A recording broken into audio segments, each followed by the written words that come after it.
Welcome to Om Times TV, a division of Om Times Media and Broadcasting.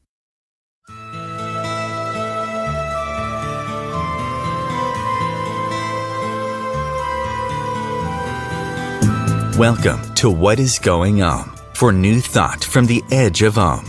Each week on Om Times flagship radio show, veteran broadcaster, author, and media consultant Sandy Selbie conducts thought-provoking interviews with inspirational authors, artists, musicians, scientists, speakers, and filmmakers who are working at the point where spirituality and science meet consciousness at the very edge of Om. Here is your host, Sandy Selbie. Hello. We've all heard stories of spontaneous healings, radical remissions, and miracle recoveries from incurable cancers. But in truth, how many of us understand enough about the actual mechanics of miracles to believe that one could happen for us? Joseph Selbie is a dedicated Kriya meditation and yoga teacher and international speaker and conference leader. He's helped hundreds of people awaken to their own spiritual potentials. A polymath and author whose books include The Physics of God, Break Through the Limits of the Brain, Joseph Selbie joins me today to discuss his latest book, The Physics of Miraculous Healing: How Emotion, Mind, and Spirit Enable Unlimited Self-Healing, which not only presents solid evidence from the frontiers of modern physics to support that no condition or disease is incurable, but also shares tried and tested practices and techniques to help you access your own potential for rapid and miraculous self-healing. Joseph Selbie, welcome back to the show. Thanks for having me back. Pleasure to be here. Always a pleasure to speak with you, Joseph. So, no disease or condition is incurable. Many would say that's a really bold statement to make, but you say there is solid evidence. Tell us about that. There's an amazing amount of evidence that not only is it possible, but people in the hundreds, maybe even in the thousands every year are healing from what's considered terminal cancer. And there are scientifically verified experiences of people having extraordinarily rapid healing. So one of my favorite stories is about a woman named Barbara Kumiski. And this story occurred in the 60s, I believe, perhaps the 70s. And Barbara, when she was 16, was diagnosed with multiple sclerosis. And for the next 16 years, she gradually declined to the point where, when this story was told, she was unable to walk unaided. She needed to be in a wheelchair. She needed oxygen. She had lost a tremendous amount of weight. She was unable to use her hands. Her hands had actually curled in towards her forearms, so she couldn't really use them. Same with her feet. And while being visited by friends, just in the middle of a conversation, she heard a voice that said, "Get up and walk." And she did. She stood up, and as she stood up, her hands uncurled. The weight that she had lost returned. Her feet resumed their normal position. She was able to walk unaided into the living room of her parents' home. And literally within minutes, she was completely not only healed, but restored to health, restored to her normal body functions. The next day, she saw her doctor, who had consulted with her for now almost 20 years. And he said, there is no sign at all of multiple sclerosis anywhere in your body at this point.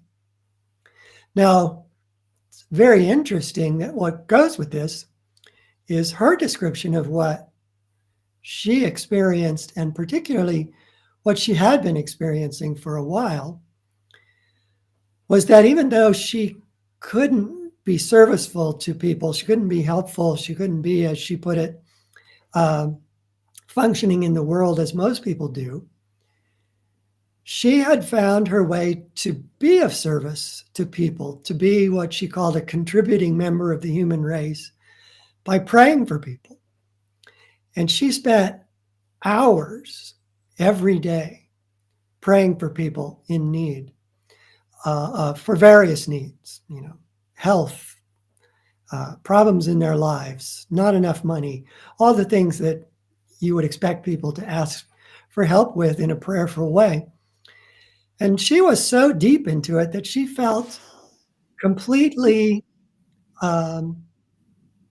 at peace with who she was, what her role in life was. She didn't feel like she was a victim or suffering in any way, because she had found this way to serve and to feel that sense of service. And she attributes that sort of state of awareness, that sort of state of consciousness, to being what drew this tremendous grace that healed her. So there's a lot of things we can unpack in that story, but one of them certainly is that she healed far, far more rapidly than modern medicine can account for. And that not only was it rapid, but it was recovery from a disease that's generally considered to be eventually fatal. So there are other stories that I have encountered, and as we go, I can share more with you. But if something like that can happen even once, And it happens far more often than once, in fact. But if it can happen even once, Yes. we should try to understand how it could possibly have happened, right? Yeah. And so modern medicine doesn't have an answer, No. because modern medicine is based on science that is, ironically, perhaps for this, what we consider to be this leading edge, cutting edge science, it's relying on fundamental principles that are over 100 years out of date. Yes. Mm. Yeah. And they spend more time trying to disprove than trying to prove. I mean, you know, it's interesting, this particular story that you've just shared, when you compare it to Anita Moorjani's story, where she was somebody who lived in fear. You know, she wasn't at home with herself because she had so much fear in her life. She also had complete healing after her near-death experience, when she left her body and spoke to her father. And the Right. doctors immediately didn't believe it either. Yes, because it just doesn't fit their model. They literally don't think it's possible. Yeah. So when it happens, they look for any other explanation they can, and typically it's put down to misdiagnosis. Yes. That Yeah. the person really didn't have that condition, even though all the doctors thought they did. And so they were able to have this rapid healing because they were suffering from something else. Yeah. But there are so many instances where there's just no question the diagnosis was originally accurate and that their healing was remarkable nonetheless, that you really have to question it. What made you want to write a book about this? Well, I've always been fascinated by the kind of intersection of science and spirituality. And a big aspect of spirituality is tapping into more subtle powers, tapping into more subtle abilities to keep ourselves healthy or to heal ourselves when we're ill. And so I wanted to see whether I could find the science that would explain how these things are happening, because they're obviously happening. And I think the more people who can be open to this deeper way of healing, this deeper way of staying healthy, the better. So if it takes understanding another level of science in order for people to be open to it, then I think that's a needed service right now, a needed step for people to be able to take. And my mind just kind of works with this combination of science and spirituality, because I've always been science oriented, but I also have been a meditator for 50 years and have taught experiential spirituality. So the two just work together in my mind just all the time. I'm always thinking about, when I read an article about some new breakthrough, I think, oh, well, how does that fit with another and complementary picture of reality that we get from spiritual teachers? And as you make clear in the book, modern physics, not modern medicine, can explain extraordinary healing. Yes.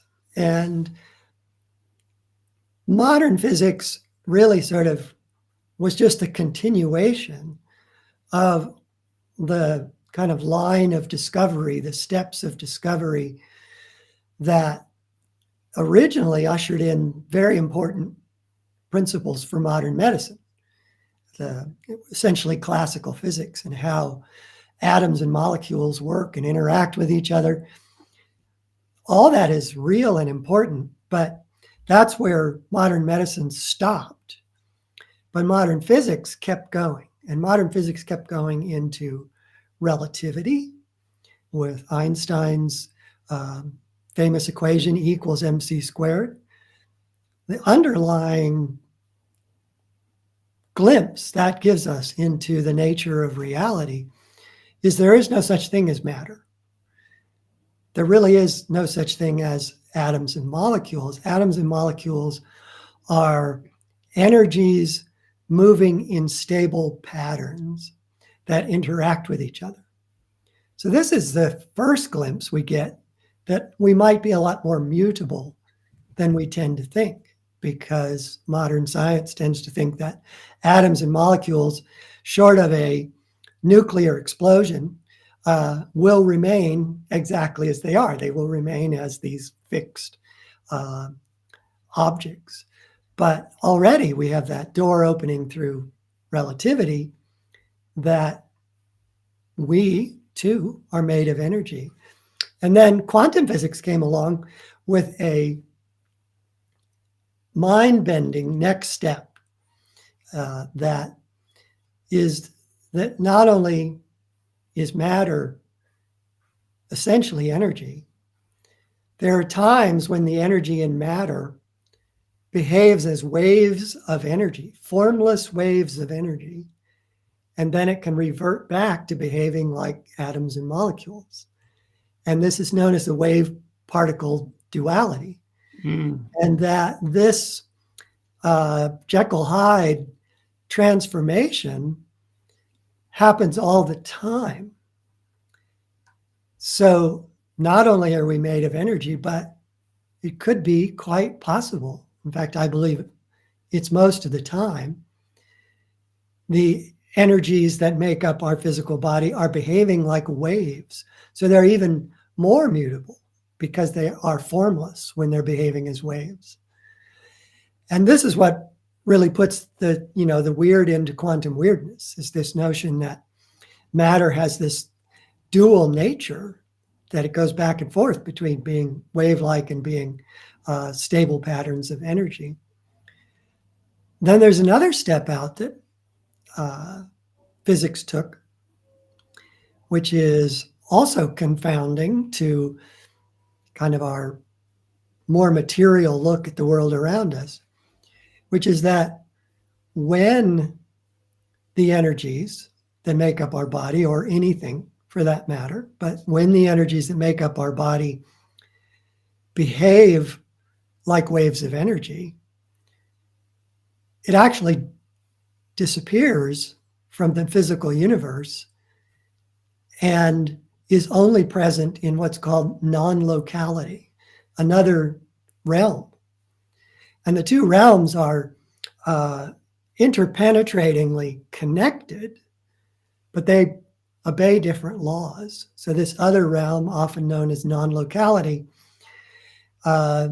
is where we get things like entanglement, that objects, no matter how far apart they might be in the universe, can be entangled, and the affecting one instantly affects the other, no matter how far apart they are.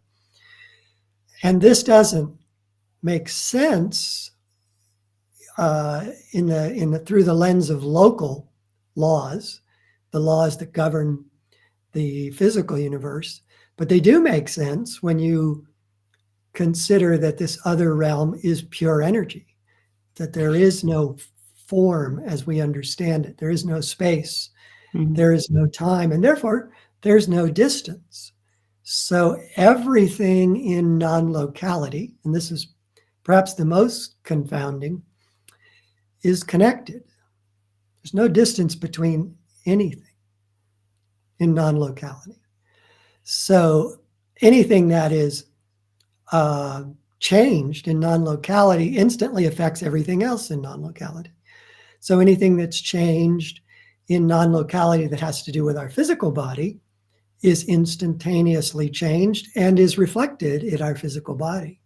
So we are multidimensional beings, and we have yet another step, and I'll stop there because there's a lot of ground I'm covering, but we also have a holographic nature.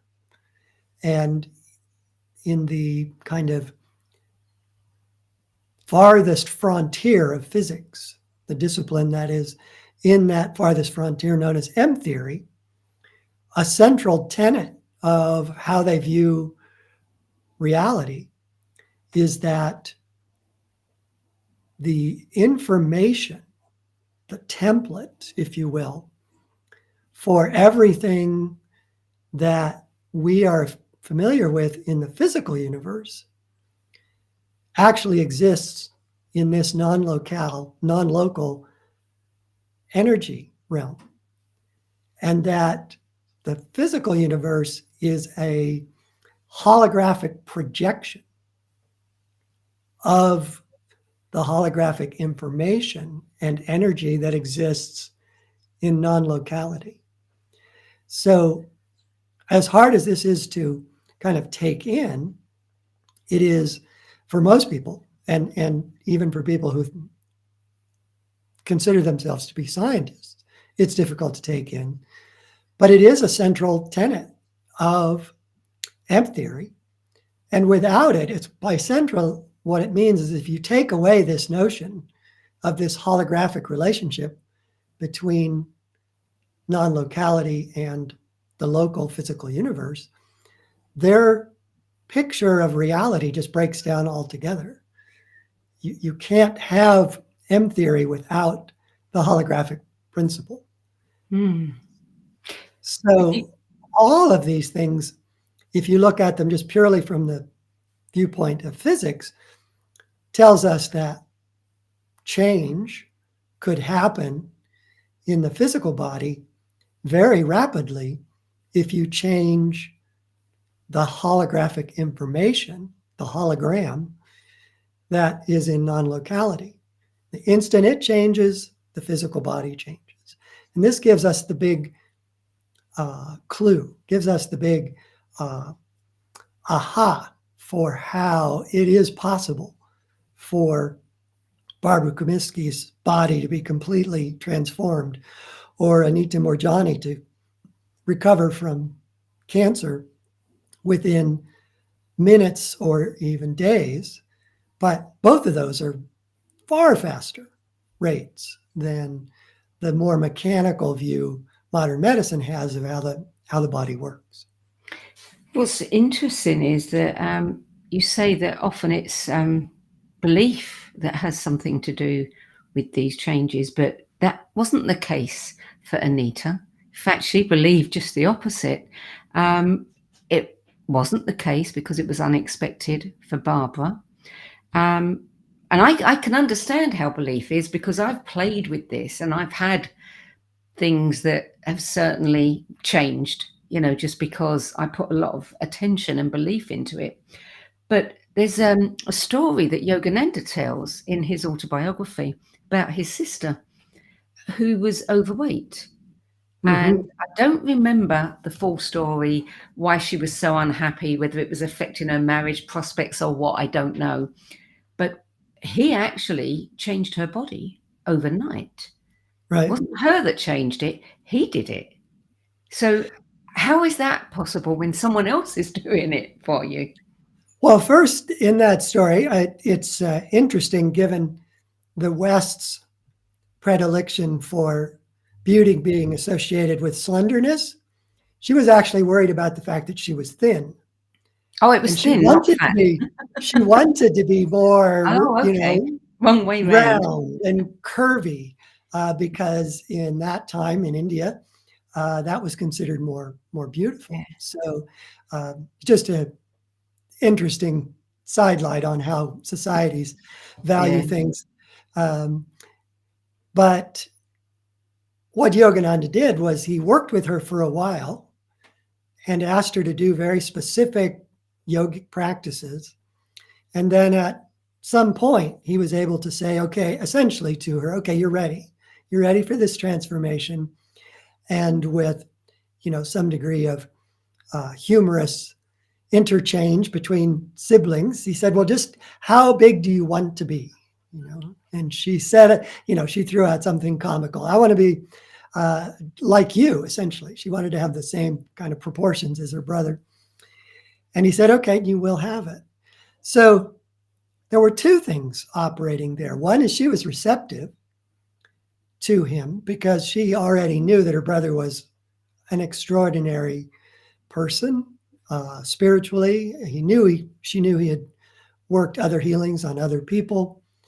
So she was ready to believe, with his help, that she could become this more beautiful version of herself.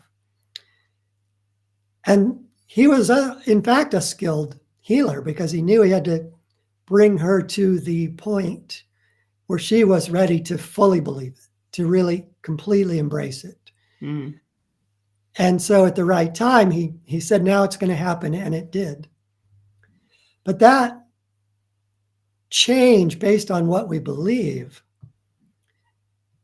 is echoed in many other ways besides that particular case. There's a story that I share in the book about a man named Mr. Wright. Mr. Wright suffered from lymphoma. And as the story begins, he is in a hospital with weeks to live.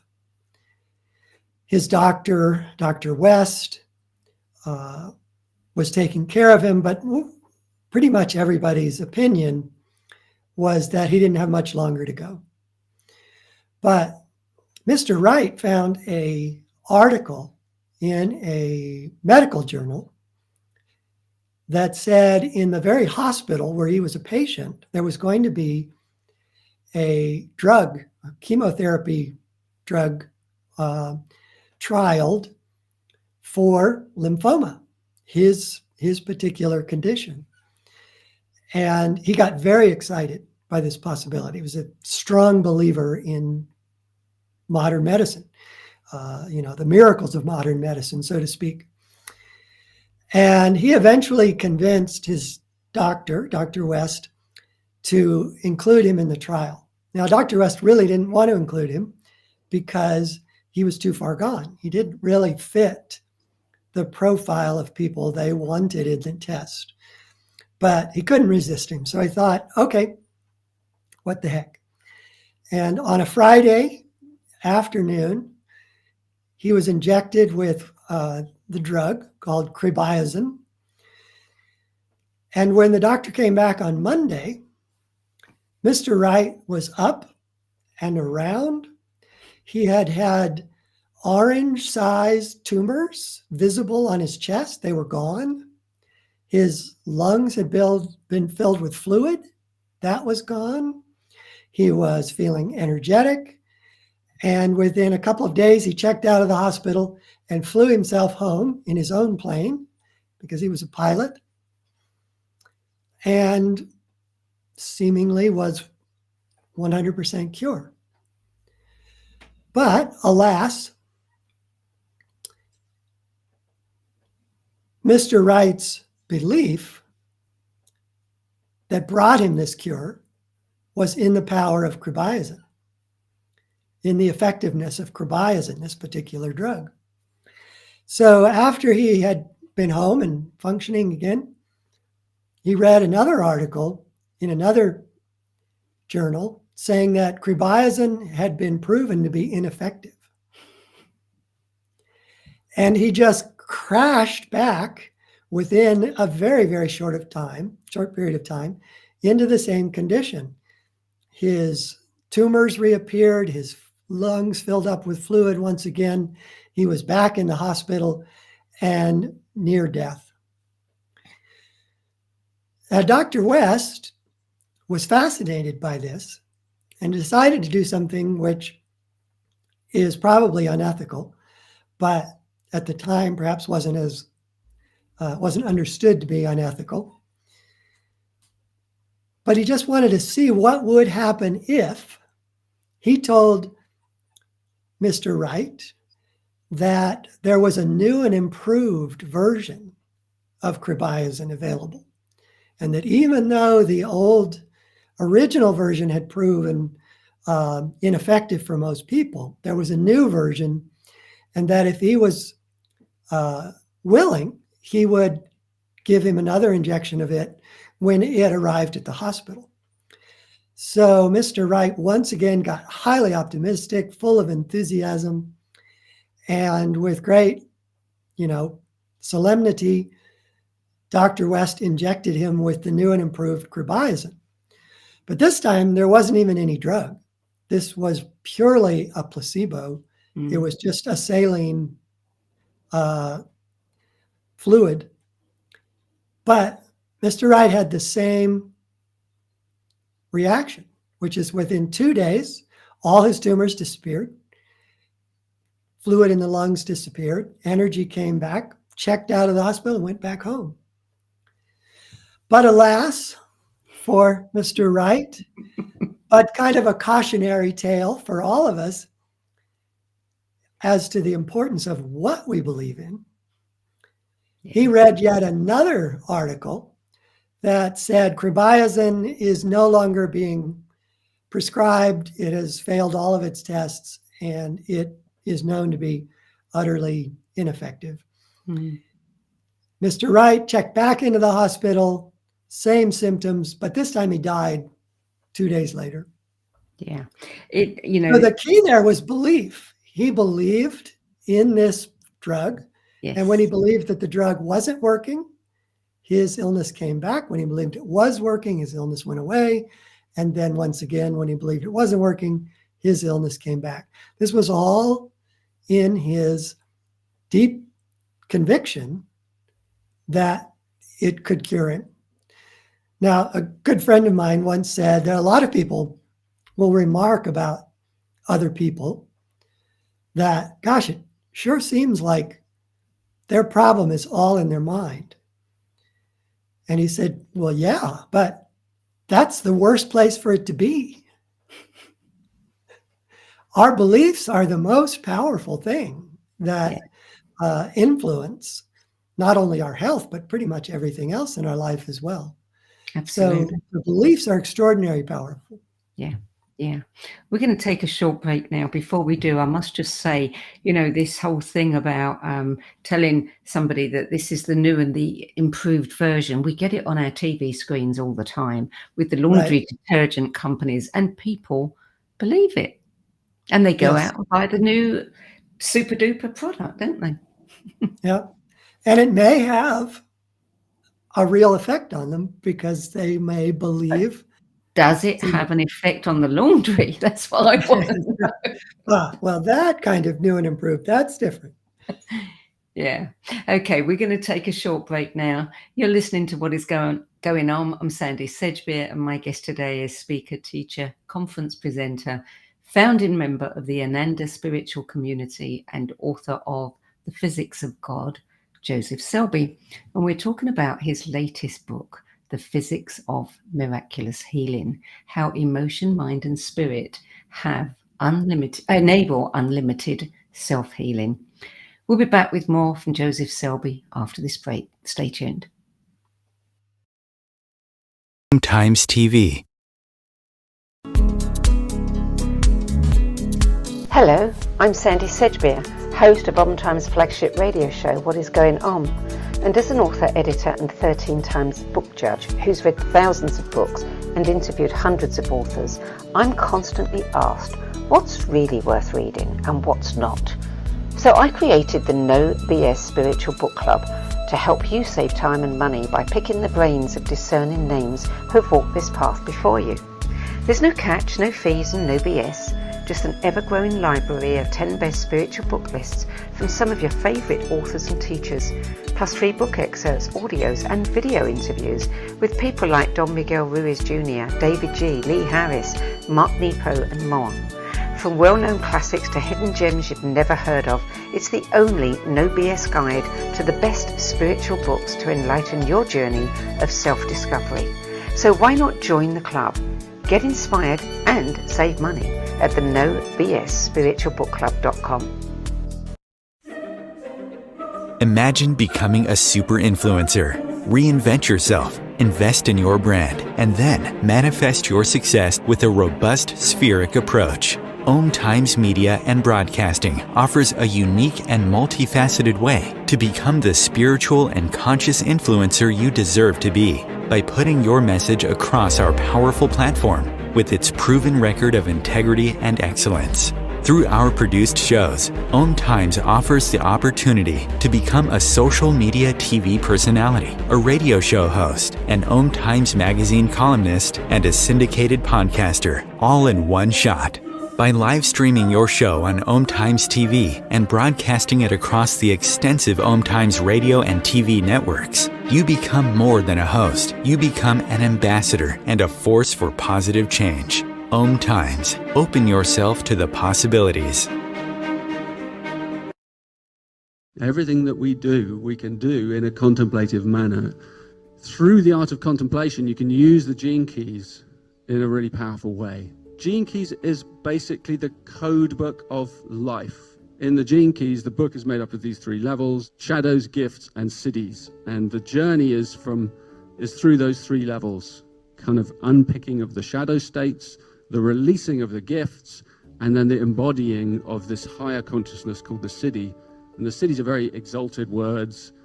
And it's not like we kind of suddenly are all these exalted Christ-like beings, but we have flashes and illuminations along the journey. And the more we get stuck into the journey, the more illumination comes to us, because the more we're releasing the light from in these codes inside our DNA. So all those revelations are inside us. So the contemplative way is the inner way.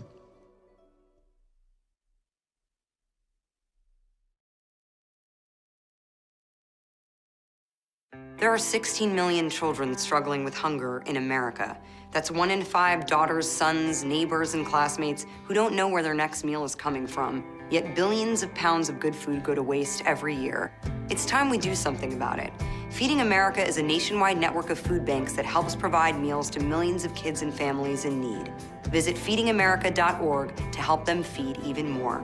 Together, we can solve hunger. Together, we're feeding America.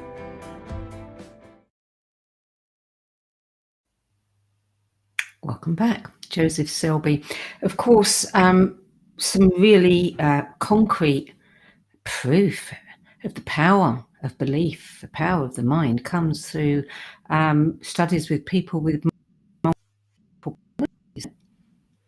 Yes, it's an extraordinary demonstration of the power of belief, because as each personality comes in or departs, the body essentially that is being inhabited by that particular personality will conform to their deeply held beliefs about their appearance, about their general level of health, and about their abilities. So extraordinary can that be, that there are some personalities who have different eye colors from others. So one personality out of, let's say, 10 will have blue eyes, while the others will have green. So that's extraordinary. That means that billions upon billions of atoms and molecules had to change instantaneously in order for those eyes to change color. It's no small thing. The most extraordinary story I know about the power of multiple personalities to change the body is about a German woman who, when she came to get therapy for the multiple personality disorder, was completely blind. But during the course of her therapy, where she was able to, open up and accept this concept of her having these different facets of herself, one by one, 9 out of 10 of her personalities began to be able to see to varying degrees. Now that's extraordinary enough, but think about the scenario that she's constantly changing personalities. So each personality that has a different level of sight immediately, instantly has that different level of sight when they shift to a new personality. And one of them never did be able to see. One of those 10 personalities was completely blind. And they tested her when she was in this personality with what's called visually evoked potential. They put the usual EEG kind of sensor net on her head, and then they shined a really bright light in her eyes. And there was absolutely no activity anywhere in her brain acknowledging that light, including in the visual cortex, which is the back of her brain.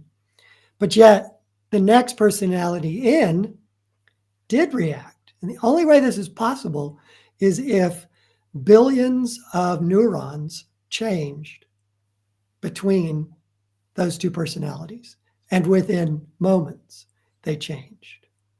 So our do you belief. think, Go sorry, ahead. I was No, going to sorry. say, so if it's belief, were they actually, measuring her brain waves as she changed personality? Because in one personality, she's obviously got no belief or knowledge of the other personality. Right. So it's not that she's believing before she switches. So something else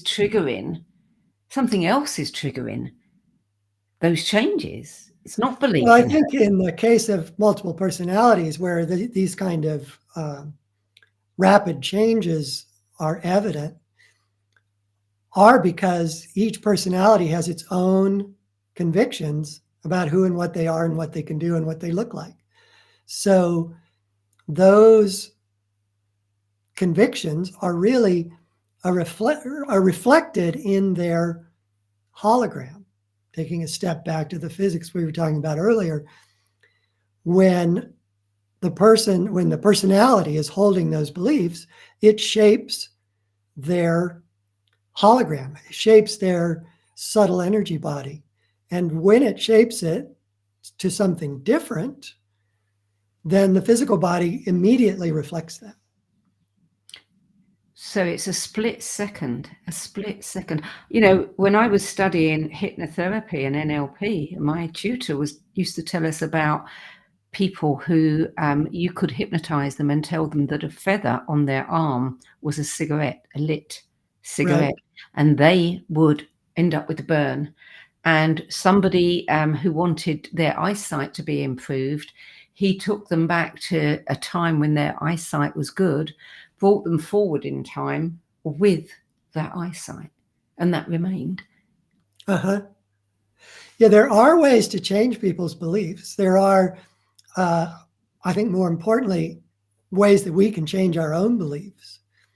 Not that I'm saying you shouldn't go to healers, shouldn't go to people who can help you, but you are your biggest helper. You are the one who has developed the current set of beliefs that you have, and you can methodically and deliberately change those beliefs by embracing various techniques, by embracing affirmations, by embracing meditation, where you experientially, and that's the key with the regression, is he took her back or him back, I'm not sure which was there in your story, to a time when that person believed that their sight was good. And so they were experiencing that, and then that experience was brought forward. That belief and experience go together. So the best way to change belief is to experience the things we want to believe. And that will automatically change our convictions. So meditating, a lot of people say, well, meditating, yeah, I hear it, will make you feel more relaxed or calmer. But really, meditation is a methodical doorway for you to experience and influence any aspect of yourself, from emotions to beliefs to your conviction about who you are, whether you're a soul or a physical being. All of those direct experiences that you open up to with meditation can change your beliefs. And that's why, in the long run, meditation is so powerful. Well, I have practiced some of this, and I have created an incredible healing of an injury. What I can't do, as much as I would like to, is, kind of be 35 again. So I don't know how As to I do put that it to one. some people, some beliefs you hold more deeply, more Yeah. inchoately than others. They really came in when you were born, and they were reinforced for every moment of the rest of your life. And it is theoretically possible to change those kinds of beliefs.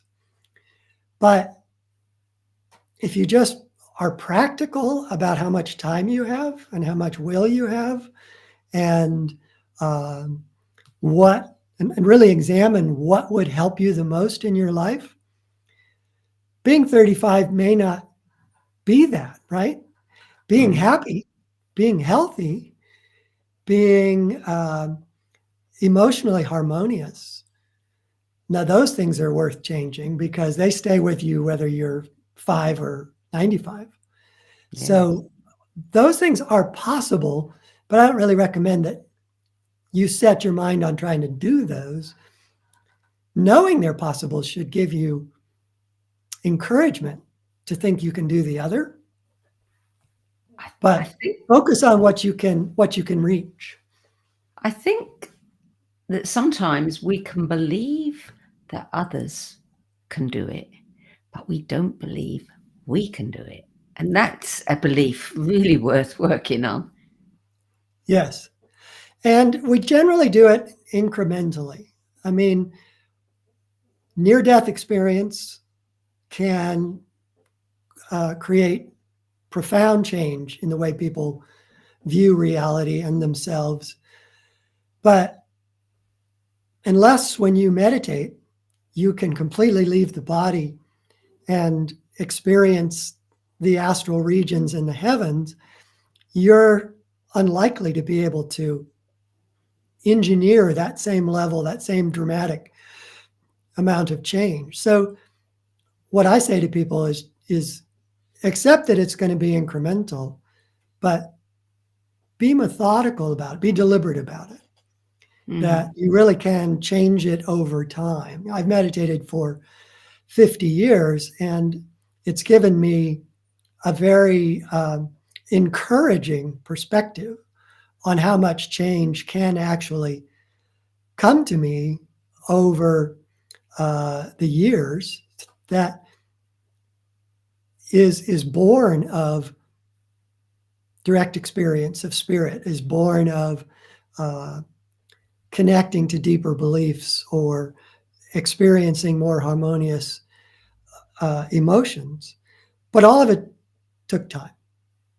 And What about emotion? be realistic in your expectations. Yeah. What about emotion? Because we hear over and over again that in manifesting, emotion is very important. The saying, thoughts are electric, emotions are magnetic. You've got to have the emotion in order to attract. How important is emotion in beliefs? I would say that your beliefs support your emotions. Some emotional experience probably can create beliefs. So there's an interchange going on between the two. But I would say the most important thing in terms of health about your emotions is to recognize that staying in positive,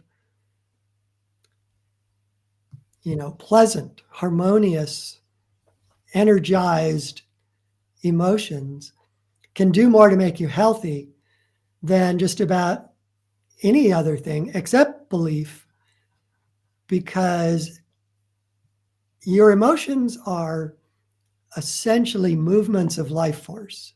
So when you have we notice our emotions mostly when they change, right? We'll suddenly feel, a burst of happiness or something will strike us to change how we're feeling. And at that moment, we'll notice the movement. We'll notice that something else is flowing in our body.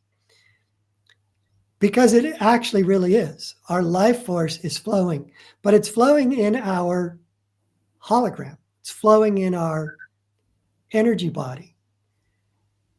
And when that moves in certain ways within our energy body, what we feel in our physical body is a sense of expansion or contraction, a rise or a descent.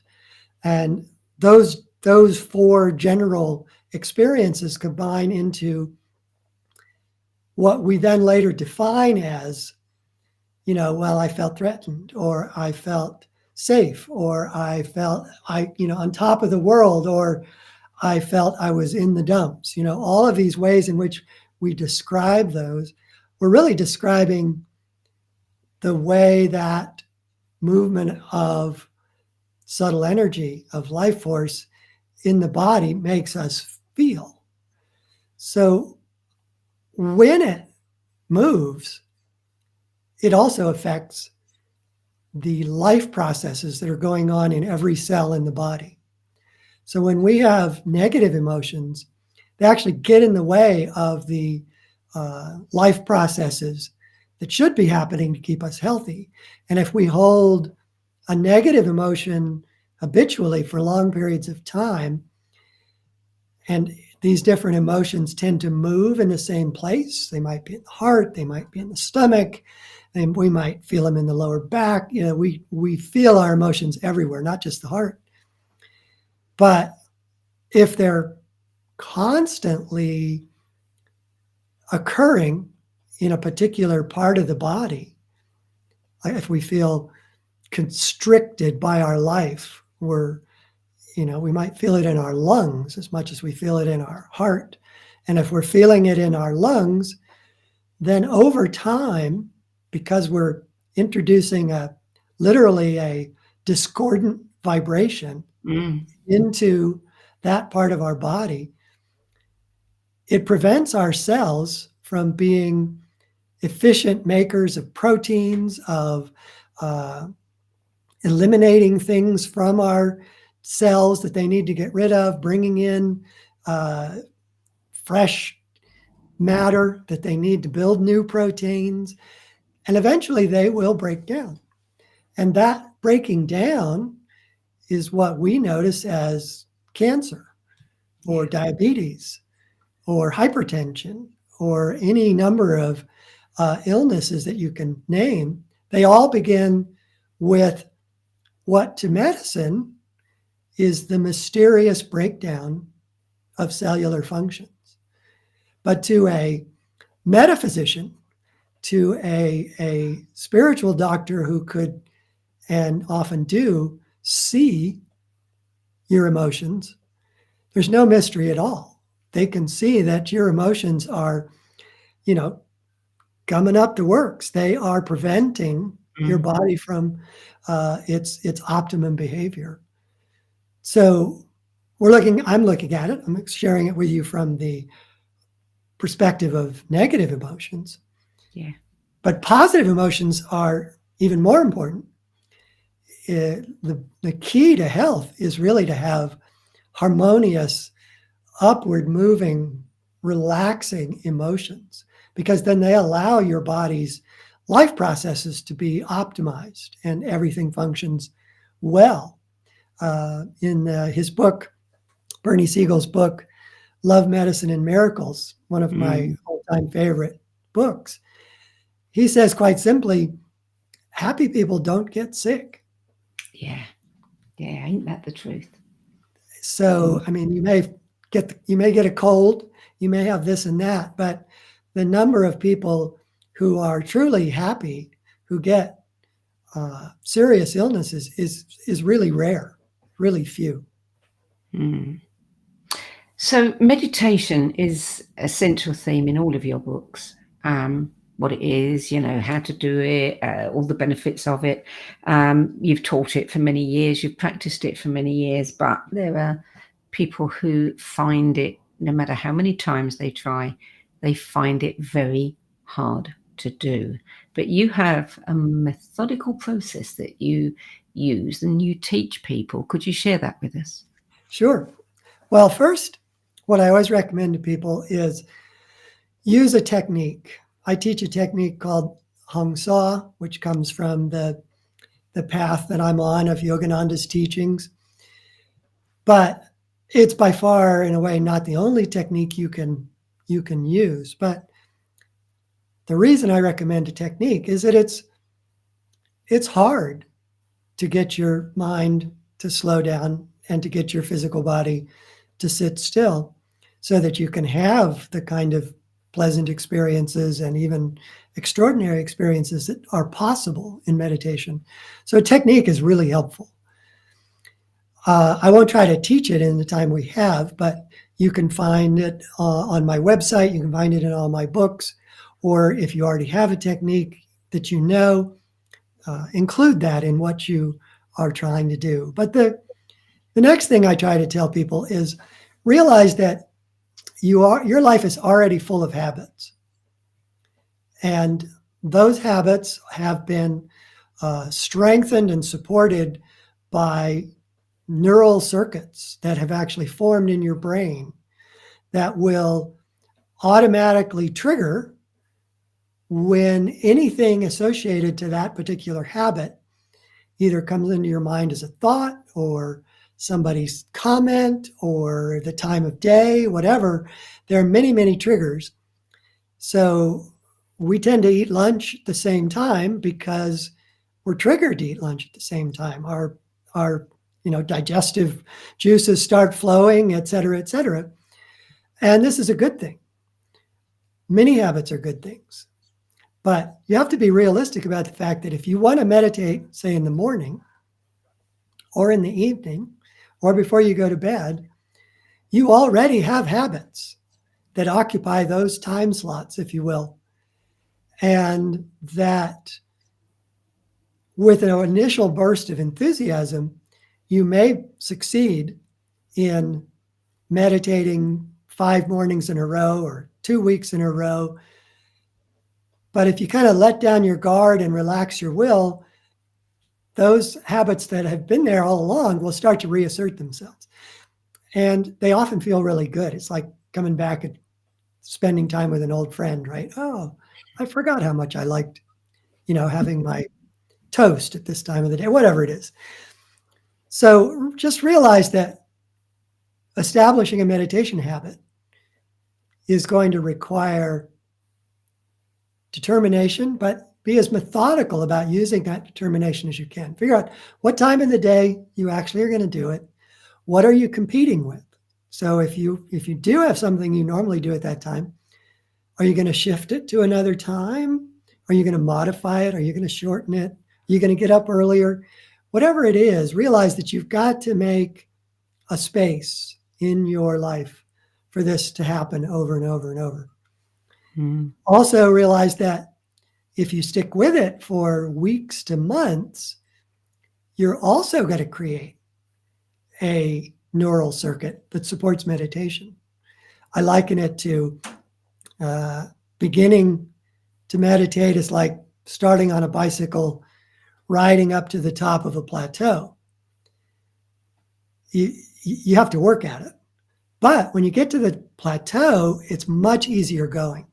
So the first weeks, first months, perhaps, of establishing a meditation habit will take some effort. But once you establish the habit, then it's far more easy to meditate regularly. Yeah. So just stick with it and don't expect that you're instantly going to be able to sit still and control your thoughts. It's kind of like if you take up tennis, you're not going to play like Rafa Nadal.